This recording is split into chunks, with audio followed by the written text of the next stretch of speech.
S K super TMT, the long life TMT. ರಾಜ್ಯ ಸರ್ಕಾರ ಹೋಟೆಲ್ಗಳಿಗೆ ಸುಮಾರು 33% ಸಿಲಿಂಡರ್ ಸಪ್ಲೈ ಮಾಡ್ತೀವಿ ಅಂತ ಹೇಳಿತ್ತು. ಆಹಾರ ಸಚಿವ ಮುನಿಯಪ್ಪನವರು ಹೇಳಿದರು. ಆದರೆ ಅಷ್ಟು ಸರಬರಾಜು ಆಗ್ತಾ ಇಲ್ಲ ಅಂತ ಹೋಟೆಲ್ ಅಸೋಸಿಯೇಷನ್ ಅವರು ಬೇಸರ ವ್ಯಕ್ತಪಡಿಸಿದ್ದಾರೆ.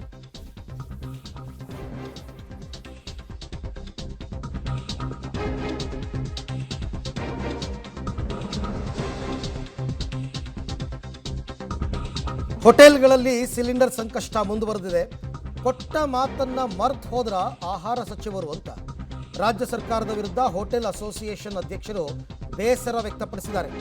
33% ಸಿಲಿಂಡರ್ ಪೂರೈಕೆ ಮಾಡ್ತೀವಿ ಅಂತ ಹೇಳಿತ್ತು ರಾಜ್ಯ ಸರ್ಕಾರ. ಆದರೆ ಈಗ 20% ಬಂದಿರೋದು. ಕೆಲ ಹೋಟೆಲ್ಗಳಿಗೆ ಮಾತ್ರ ಸಪ್ಲೈ ಆಗ್ತಿದೆ. ಮಧ್ಯಮ ಹಾಗೂ ಸಣ್ಣ ಹೋಟೆಲ್ಗಳಿಗೆ ಸಿಲಿಂಡರ್ ಸಿಗ್ತಾ ಇಲ್ಲ. ವಿಧಿ ಇಲ್ಲದೆ ಅನೇಕರು ಹೋಟೆಲ್ ಮಾರಾಟಕ್ಕೆ ಮುಂದಾಗಿದ್ದಾರೆ ಅಂತ ತಮ್ಮ ಬೇಸರ ವ್ಯಕ್ತಪಡಿಸಿದ್ದಾರೆ. ಕನಿಷ್ಠ 50% ಆದರೂ ಸಿಲಿಂಡರ್ ಪೂರೈಕೆ ಮಾಡಿ ಅಂತ ಮನವಿ ಮಾಡಿಕೊಂಡಿದ್ದಾರೆ. ಆ್ಯಕ್ಚುಲಿ 70% ಓವರಾಲ್ ಸಿಲಿಂಡರ್ ಕೊಡ್ತೀವಿ ಅಂತ ಕೇಂದ್ರ ಹೇಳಿದೆ. ಬಟ್ ಎಲ್ಲರಿಗೂ ಅದನ್ನು ಹಂಚಿಕೆ ಮಾಡಬೇಕು ಅಂತ ಹೋಟೆಲ್ನವರಿಗೆ ಹಂಚಿಕೆ ಮಾಡೋದಕ್ಕೆ ಆಗ್ತಾ ಇಲ್ಲ. ಕಳೆದ ವಾರ ಮಿನಿಸ್ಟರು ಫುಡ್ ಕಮಿಷನರ್ ಜೊತೆ ಮೀಟಿಂಗ್ ಮಾಡಿದ ಮೇಲೆ ನಮಗೆ 10,000 ಸಿಲಿಂಡರ್ನ ಕೊಡುತ್ತೇವೆ ಅಂತ ಆಶ್ವಾಸನೆಗಳನ್ನು ಕೊಟ್ಟಿದ್ದಾರೆ. ಅದೇ ರೀತಿ 33% ಸರಬರಾಜಾಗಬೇಕಾಗಿತ್ತು. ಕೆಲವೊಂದು ಹೋಟೆಲ್ಗಳಿಗಷ್ಟೇ 20ರಿಂದ 25% ಸಿಕ್ಕಿರುತ್ತದೆ. ಅದು ಸಂತಸದ ಸುದ್ದಿ. ಆದರೆ ಸಣ್ಣ ಮತ್ತು ಮಧ್ಯಮದ ಹೋಟೆಲ್ಗಳಿಗೆ ಯಾವುದೇ ಸಿಲಿಂಡರ್ ಸರಬರಾಜಾಗದಿರುವುದು ಬಹಳಷ್ಟು ಬೇಸರವಾಗಿರುತ್ತದೆ. ಅವರಿಗೆ ಅಲ್ಟರ್ನೇಟ್ ಮೆಥಡ್ ಆಗಿ ಇಂಡಕ್ಷನ್ ಸ್ಟವನ್ನು ಉಪಯೋಗಿಸಲು ಸಾಧ್ಯವಾಗುತ್ತಿಲ್ಲ. ಸೌದೆ ಒಲೆಯನ್ನು ಹಾಕಲು ಆಗುತ್ತಿಲ್ಲ. ಅವರು ಬಹಳ ಅತಂತ್ರ ಪರಿಸ್ಥಿತಿಯಲ್ಲಿ ಬಂದಿದ್ದಾರೆ. ಕೆಲವೊಂದು ಹೋಟೆಲ್ನವರು ಮಾರಾಟ ಮಾಡಲು ಸಿದ್ಧತೆಗಳನ್ನು ಮಾಡುತ್ತಿದ್ದಾರೆ.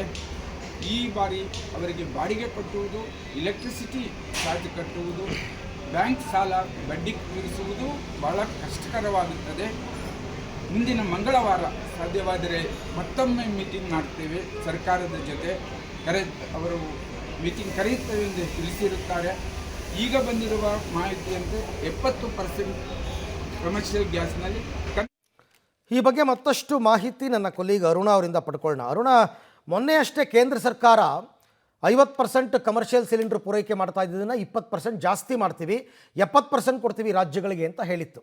ಈಗ 70% ಸಿಲಿಂಡರ್ ಸಪ್ಲೈ ಆದರೂ ಕೂಡ ಹೋಟೆಲ್ಗಳಿಗೆ 33% ಸಿಲಿಂಡರ್ ಕೊಡೋಕ್ಕಾಗ್ತಿಲ್ವಾ?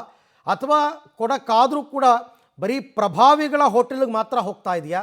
ಏನಾಗ್ತಾ ಇದೆ ಅಂತ ರಾಜ್ಯದಲ್ಲಿ? ಎಸ್ ಅರವಿಂದ್, ಇರಾನ್ ಹಾಗೂ ಇಸ್ರೇಲ್ ಅಮೆರಿಕ ಯುದ್ಧ ಆರಂಭವಾಗಿ 1 ತಿಂಗಳು ಕಳೆದರೂ ಕೂಡ ಇನ್ನೂ ಕೂಡ ಅದು ಕೊನೆಗಾಣುವಂಥ ಲಕ್ಷಣಗಳು ಕೂಡ ಕಾಣ್ತಾ ಇಲ್ಲ.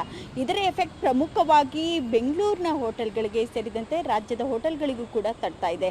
ಪ್ರಮುಖವಾಗಿ ಬೆಂಗಳೂರು ಹೋಟೆಲ್ ಅಸೋಸಿಯೇಷನ್ನಿಂದ ಸರ್ಕಾರಕ್ಕೆ ಮೇಲಿಂದ ಮೇಲೆ ಮನವಿಯನ್ನು ಮಾಡಿದರೂ ಕೂಡ ಕೇಂದ್ರ ಸರ್ಕಾರ ಹೇಳಿದರೂ ಕೂಡ ರಾಜ್ಯ ಸರ್ಕಾರ ಕೊಡ್ತಾ ಇಲ್ಲ ಎನ್ನುವಂಥ ಒಂದು ಆರೋಪವನ್ನು ಕೂಡ ಹೋಟೆಲ್ ಅಸೋಸಿಯೇಷನ್ನವರು ಕೂಡ ಮಾಡ್ತಾ ಇದ್ದಾರೆ. ಪ್ರಮುಖವಾಗಿ ನೀವು ಹೇಳ್ದಂಗೆ ಕೇಂದ್ರ ಸರ್ಕಾರ 70% ನಷ್ಟು ಸಿಲಿಂಡರ್ಗಳನ್ನು ಹೋಟೆಲ್ಗಳಿಗೆ ಸಪ್ಲೈಯನ್ನು ಮಾಡಬೇಕು ಎನ್ನುವಂಥ ಒಂದು ಸೂಚನೆಯನ್ನು ಕೊಟ್ಟಿತ್ತು. ಆದರೆ ರಾಜ್ಯ ಸರ್ಕಾರ, ಅದರಲ್ಲೂ ಕೂಡ ಪ್ರಮುಖವಾಗಿ ಆಹಾರ ಮತ್ತು ನಾಗರಿಕ ಸಚಿವರು ಮುನಿಯಪ್ಪ ಅವರು ಕೊನೆಯದಾಗಿ ಮಾತಾಡಿದಾಗ 33% ಸಿಲಿಂಡರ್ಗಳನ್ನ ಕೊಡ್ತೇವೆ ಎನ್ನುವಂಥ ಮಾತುಗಳನ್ನ ಹೇಳಿದರು. ಆದರೆ ನಂತರ ಈಗಿನ ಒಂದು ಪರಿಸ್ಥಿತಿಯಲ್ಲಿ ಕೇವಲ 20% ಸಿಲಿಂಡರ್ಗಳನ್ನ ಮಾತ್ರ ಹೋಟೆಲ್ಗಳಿಗೆ ಸಪ್ಲೈಯನ್ನು ಮಾಡಲಾಗ್ತಾ ಇದೆ. ಪ್ರಮುಖವಾಗಿ ಮಧ್ಯಮ ಹಾಗೂ ಸಣ್ಣ ವರ್ಗದ ಹೋಟೆಲ್ಗಳಿಗೂ ಕೂಡ ಈ ಒಂದು ಸಿಲಿಂಡರ್ಗಳು ಕೂಡ ತಲುಪ್ತಾ ಇಲ್ಲ. ಜೊತೆಗೆ ಸಣ್ಣ ಹೋಟೆಲ್ಗಳ ಪರಿಸ್ಥಿತಿ ಏನಾಗಿದೆ ಅಂತಂದರೆ ಅವರಿಗೆ ಜಾಗ ಇಲ್ಲದಂತಹ ಒಂದು ಕಾರಣದಿಂದಾಗಿ, ಹೊಗೆ ಬರುತ್ತೆ ಎನ್ನುವಂಥ ಒಂದು ಕಾರಣದಿಂದಾಗಿ ಸೌದೆ ಒಲೆಗಳನ್ನು ಹಾಕಿಬಿಟ್ಟು ಅಡುಗೆಯನ್ನು ಕೂಡ ತಯಾರನ್ನು ಮಾಡಲಿಕ್ಕೂ ಕೂಡ ಆಗ್ತಾ ಇಲ್ಲ. ಒಂದು ಕಡೆ ಬಾಡಿಗೆಯನ್ನು ಕಟ್ಟಬೇಕು, ಜೊತೆಗೆ EMIಗಳು ಕೂಡ ಇದ್ದಾವೆ, ಸಾಲಗಳು ಕೂಡ ಇದ್ದಾವೆ. ಹೀಗಾಗಿ ಕಾರ್ಮಿಕರಿಗೂ ಕೂಡ ನಾವು ಸಂಬಳವನ್ನು ಕೊಡಬೇಕಾಗುತ್ತೆ. ನಮಗೆ ಹೋಟೆಲ್ಗಳನ್ನ ನಡೆಸಲಿಕ್ಕೆ ಆಗ್ತಾ ಇಲ್ಲ. ಹೀಗಾಗಿ ಮಾರುವಂಥ ಒಂದು ಪರಿಸ್ಥಿತಿಗೆ ನಾವು ಬಂದಿದ್ದೇವೆ ಎನ್ನುವಂಥ ಒಂದು ಅಳಲನ್ನು ಕೂಡ ಹೋಟೆಲ್ ಅಸೋಸಿಯೇಷನ್ ಅವರು ಕೂಡ ತೊಡ್ಕೊಳ್ತಾ ಇದ್ದಾರೆ. ಮತ್ತೊಂದೆಡೆ ಮುನಿಯಪ್ಪನವರು ಕೂಡ ಕೇವಲ 20% ಹೋಟೆಲ್ಗಳಿಗೆ ಮಾತ್ರ ಸಪ್ಲೈ ಆಗ್ತಾ ಇದೆ ಎನ್ನುವಂತಹ ಒಂದು ಮಾತುಗಳನ್ನ ಕೂಡ ಹೇಳಿದ್ದಾರೆ. ಜೊತೆಗೆ ಮಂಗಳವಾರ ಕೂಡ ಮಹತ್ವದಾಗಿರ್ತಕ್ಕಂತಹ ಮೀಟಿಂಗ್ ಇದೆ. ಕೇಂದ್ರ ಸರ್ಕಾರದ ಒಂದು ಸೂಚನೆಯನ್ನು ರಾಜ್ಯದ ಸಚಿವರು ಕೂಡ ಪಾಲಿಸ್ತಾರಾ, ಅಥವಾ ನೀವು ಹೇಳ್ದಂಗೆ ಕೇವಲ ಕಾಳಸಂತೆಯಲ್ಲಿ ಇರಬಹುದು ಅಥವಾ ಪ್ರಭಾವಿಗಳ ಹೋಟೆಲ್ಗಳಿಗೆ ಮಾತ್ರ ಈ ಒಂದು ಸಿಲಿಂಡರ್ ಸಪ್ಲೈ ಆಗುತ್ತಾ ಎನ್ನುವುದನ್ನು ಕೂಡ ಕಾದು ನೋಡಬೇಕಾಗಿದೆ. Arvind, right, thank you Aruna, ತಮ್ಮ ಎಲ್ಲ ಮಾಹಿತಿಗಾಗಿ ಧನ್ಯವಾದ. ಏನಾಗಿದೆ ಈ 5 ಸ್ಟಾರ್ 3 ಸ್ಟಾರ್ ಹೋಟೆಲ್ಗಳೆಲ್ಲ ತುಂಬ ಪ್ರಭಾವಿಗಳದ್ದು. ಎಲ್ಲ ಆ ಕಡೆಗೆ ಹೋಗ್ತಾ ಇದೆ. ಮಧ್ಯಮ ಮತ್ತು ಸಣ್ಣ ಹೋಟೆಲ್ಗಳಿಗೆ ಸಿಲಿಂಡರ್ಗಳು ಸಿಗ್ತಾ ಇಲ್ಲ. ನೋಡೋಣ ಏನಾಗುತ್ತೆ ಅಂತ.